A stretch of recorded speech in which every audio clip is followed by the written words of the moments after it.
নমস্কার আমার প্রিয় ছাত্রছাত্রী বন্ধুরা, ক্লাস 10-এর ভৌতবিজ্ঞান বিষয়ের চতুর্থ অধ্যায়ের অর্থাৎ তাপ চ্যাপ্টারের 30টি এমসিকিউ প্রশ্ন নিয়ে আলোচনা করব। যারা চ্যানেলটি সাবস্ক্রাইব করনি তারা সাবস্ক্রাইব করে নাও পরীক্ষার উপযোগী প্রশ্ন কমন পেতে। চলো তাহলে শুরু করি। প্রথম প্রশ্ন, তাপ প্রয়োগ করলে কঠিন পদার্থের কী হয়? অপশান এ সংকোচন, অপশান বি প্রসারণ হয়, অপশান সি সংকোচন ও প্রসারণ হয়, অপশান ডি কোনোটি হয় না। এই প্রশ্নটির উত্তর তোমরা যারা জানো তারা কমেন্টে গিয়ে উত্তরটি লিখে দাও, আর যারা জানো না ভিডিওটি শেষ পর্যন্ত দেখো, আমি ভিডিওটি শেষে এর উত্তর বলে দেব। তরলের কোন তাপীয় গুণাঙ্কটি থাকে? অপশান এ ক্ষেত্র প্রসারণ গুণাঙ্ক, অপশান বি চাপ গুণাঙ্ক, অপশান সি রৈখিক প্রসারণ গুণাঙ্ক, অপশান ডি প্রকৃত প্রসারণ গুণাঙ্ক। এর উত্তর হবে অপশান ডি প্রকৃত প্রসারণ গুণাঙ্ক। কোনো পাত্রে তরল নিয়ে গরম করলে তরল তল প্রথমে কিছুটা নামে, এর কারণ হলো অপশান এ পাত্রের প্রসারণ, অপশান বি তরলের প্রসারণ, অপশান সি বায়ুর চাপ, অপশান ডি কোনোটিই নয়। এর উত্তর হবে অপশান এ পাত্রের প্রসারণ। বৈদ্যুতিক লাইনের তারগুলি অপশান এ গ্রীষ্মকালে টান টান থাকে, অপশান বি গ্রীষ্মকালে ঝুলে পড়ে, অপশান সি শীতকালে টান টান থাকে, অপশান ডি শীতকালে ঝুলে পড়ে। এর উত্তর হবে অপশান বি এবং সি দুটোই হবে, গ্রীষ্মকালে ঝুলে পড়ে এবং শীতকালে টান টান থাকে।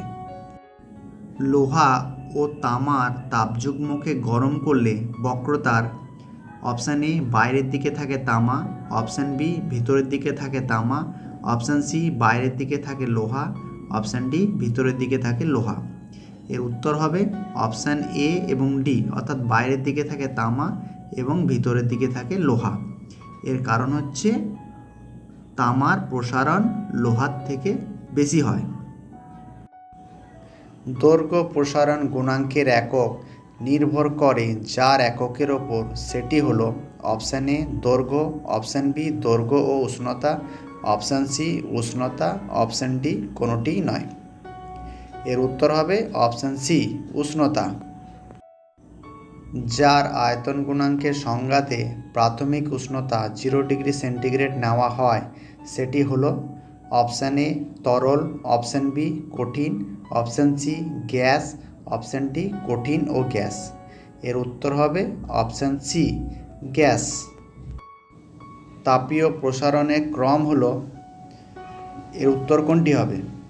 আমরা জানি কঠিন, তরল এবং গ্যাসের মধ্যে প্রসারণ গ্যাসের সবচেয়ে বেশি এবং কঠিনের সবচেয়ে কম, তাই এর উত্তর হবে অপশান ডি, অর্থাৎ গ্যাস গ্রেটার দেন তরল গ্রেটার দেন কঠিন, অর্থাৎ কঠিনের থেকে প্রসারণ তরলের বেশি এবং তরলের থেকে গ্যাসের বেশি।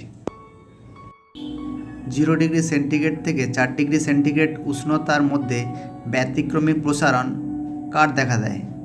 অপশান এ পারদের, অপশান বি জলের, অপশান সি বেঞ্জিনের, অপশান ডি অ্যালকোহলের। এর উত্তর হবে অপশান বি জলের। জলের 4 ডিগ্রি সেন্টিগ্রেড উষ্ণতায় ঘনত্ব সব থেকে বেশি হয়, তাই 0 ডিগ্রি থেকে 4 ডিগ্রি সেন্টিগ্রেড পর্যন্ত উত্তপ্ত করলে জলের প্রসারণ না হয়ে জলের সংকোচন হয়।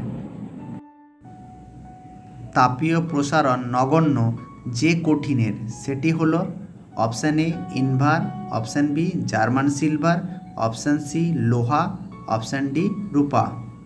এর উত্তর হবে অপশান এ ইনভার। তোমরা যারা এখনও ভিডিওটি লাইক করনি তারা ভিডিওটি লাইক করে দাও। পরিবহন পদ্ধতিতে তাপ সঞ্চালিত হয় অপশান এ কঠিনের, অপশান বি তরলের, অপশান সি গ্যাসের, অপশান ডি সবগুলির। এর উত্তর হবে অপশান এ কঠিনের। তাপের কুপরিবাহী পদার্থ হলো অপশান এ তামা, অপশান বি পারদ, অপশান সি কাগজ, অপশান ডি রূপা। এর উত্তর হবে অপশান সি কাগজ। তাপ পরিবাহিতার মান সবথেকে বেশি অপশান এ রূপা, অপশান বি তামা, option C aluminium, option D লোহা। এর উত্তর হবে অপশান এ রূপা। তাপের সুপরিবাহী তরল হলো অপশান এ জল, option B kerosene, option C পারদ, অপশান ডি অ্যালকোহল। এর উত্তর হবে অপশান সি পারদ। পরিবাহিত তাপ যেটির ওপর নির্ভর করে না, অপশান এ প্রস্থচ্ছেদ, অপশান বি উষ্ণতার পার্থক্য, অপশান সি ঘনত্ব, অপশান ডি দৈর্ঘ্য। এর উত্তর হবে অপশান সি ঘনত্ব। অর্থাৎ পরিবাহিত তাপ ঘনত্বের উপর নির্ভর করে না, বাকি সবগুলোর উপরই নির্ভর করে। তাপ পরিবাহিতাঙ্কের মান নির্ভর করে অপশান এ দৈর্ঘ্যের ওপর, অপশান বি উষ্ণতার পার্থক্যের ওপর, অপশান সি দৈর্ঘ্য ও উষ্ণতার পার্থক্যের ওপর, অপশান ডি উপাদানের প্রকৃতির ওপর। এর উত্তর হবে অপশান ডি উপাদানের প্রকৃতির ওপর। গ্যাসের আয়তন প্রসারণ গুণাঙ্কের মান হলো option A 1/273 centigrade, option B 2/273 degree centigrade, option C 4/273 centigrade, option D 1/91 degree centigrade. এর উত্তর হবে অপশান এ 1/273 ডিগ্রি সেন্টিগ্রেড।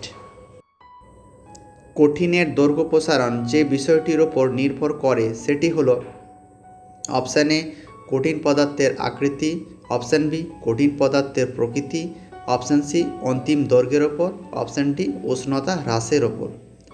এর উত্তর হবে অপশান বি কঠিন পদার্থের প্রকৃতি। নিচের কোনটি তাপের সুপরিবাহী? অপশান এ কাঠ, অপশান বি বায়ু, option C graphite, option D cork. এর উত্তর হবে অপশান সি গ্রাফাইট। তরলের প্রসারণ কত প্রকার? অপশান এ 4 প্রকার, অপশান বি 3 প্রকার, অপশান সি 2 প্রকার, অপশান ডি 1 প্রকার। এর উত্তর হবে অপশান সি 2 প্রকার। হিরে ধাতুটি অপশান এ তাপ ও তড়িতের সুপরিবাহী, অপশান বি তাপ ও তড়িতের কুপরিবাহী, অপশান সি তাপের সুপরিবাহী তড়িতের কুপরিবাহী, অপশান ডি তাপের কুপরিবাহী আর তড়িতের সুপরিবাহী। এর উত্তর হবে অপশান সি তাপের সুপরিবাহী এবং তড়িতের কুপরিবাহী। আলফা, বিটা এবং গামার মধ্যে সম্পর্ক, যেখানে আলফা হচ্ছে দৈর্ঘ্য প্রসারণ গুণাঙ্ক, বিটা হচ্ছে ক্ষেত্র প্রসারণ গুণাঙ্ক এবং গামা হচ্ছে আয়তন প্রসারণ গুণাঙ্ক। এর অপশান এ হলো alpha equal to beta by 2 equal to gamma by 3, option B beta equal to alpha by 2 equal to gamma by 3, option C gamma equal to alpha by 2 equal to beta by 3, option D beta equal to alpha by 2 equal to gamma by 3। এর উত্তর হবে option A alpha equal to beta by 2 equal to gamma by 3। তরলের প্রকৃত প্রসারণ গুণাঙ্ক option A সর্বদা ধনাত্মক, option B সর্বদা ঋণাত্মক, অপশান সি জলের ক্ষেত্রে 0 ডিগ্রি সেন্টিগ্রেড থেকে 4 ডিগ্রি সেন্টিগ্রেডের মধ্যে ধনাত্মক, অপশান ডি জলের ক্ষেত্রে 0 ডিগ্রি সেন্টিগ্রেড থেকে 4 ডিগ্রি সেন্টিগ্রেডের মধ্যে ঋণাত্মক। এর উত্তর হবে অপশান ডি। এই অপশান ডি অর্থাৎ জলের ক্ষেত্রে 0 ডিগ্রি সেন্টিগ্রেড থেকে 4 ডিগ্রি সেন্টিগ্রেডের মধ্যে ঋণাত্মক, এটি সত্য। রৈখিক প্রসারণ গুণাঙ্কের একক নয় কোনটি? Option A per degree centigrade, option B per degree Fahrenheit, option C per kelvin, option D per metre. এর উত্তর হবে অপশান ডি পার মিটার। তরলের প্রকৃত প্রসারণ হল অপশান এ তরলের আপাত প্রসারণ প্লাস পাত্রের প্রসারণ, অপশান বি তরলের আপাত সংকোচন প্লাস পাত্রের প্রসারণ, অপশান সি তরলের আপাত প্রসারণ প্লাস পাত্রের সংকোচন, অপশান ডি তরলের আপাত সংকোচন প্লাস পাত্রের সংকোচন। এর উত্তর হবে অপশান এ, তরলের আপাত প্রসারণ প্লাস পাত্রের প্রসারণ। কঠিনের কত প্রকার তাপীয় প্রসারণ গুণাঙ্ক আছে? অপশান এ 1 প্রকার, অপশান বি 2 প্রকার, অপশান সি 3 প্রকার, অপশান ডি 4 প্রকার। এর উত্তর হবে অপশান সি 3 প্রকার। এই 3 প্রকার গুণাঙ্ক কী হলো না, একটি হলো দৈর্ঘ্য প্রসারণ গুণাঙ্ক, দ্বিতীয় হচ্ছে ক্ষেত্র প্রসারণ গুণাঙ্ক এবং তৃতীয় হচ্ছে আয়তন প্রসারণ গুণাঙ্ক। শূন্য স্থানে তাপ পরিবাহিতা কত? Option A 1, option B 2, option C 3, option D 0। এর উত্তর হবে অপশান ডি 0, অর্থাৎ শূন্য মাধ্যমে তাপ পরিবাহিত হয় না। থার্মোমিটারে উষ্ণতা নির্দেশক তরল রূপে কী ব্যবহার করা হয়? অপশান এ সীসা, অপশান বি পারদ, option C alcohol, option D B ও সি উভয়ই। এর উত্তর হবে অপশান ডি বি ও সি উভয়ই। একটি ধাতব পাত্রের মাঝে একটি ছিদ্র আছে, তাপমাত্রা বৃদ্ধি করলে অপশান এ ছিদ্রের ব্যাসার্ধ হ্রাস পাবে, অপশান বি ছিদ্রের ব্যাসার্ধ বৃদ্ধি পাবে, অপশান সি ছিদ্রের ব্যাসার্ধ অপরিবর্তিত থাকবে, অপশান ডি ছিদ্রের ব্যাসার্ধ হ্রাস পাবে না বৃদ্ধি পাবে তা বলা সম্ভব নয়। এর উত্তর হবে অপশান বি ছিদ্রের ব্যাসার্ধ বৃদ্ধি পাবে। এসআই পদ্ধতিতে তাপ পরিবাহিতাঙ্কের একক কোনটি? এর উত্তর হবে option A watt per metre per kelvin. L দৈর্ঘ্য ও এ প্রস্থচ্ছেদের ক্ষেত্রফল বিশিষ্ট ধাতব দণ্ডের তাপ পরিবাহিতাঙ্ক কে হলে তাপীয় রোধ কী হবে?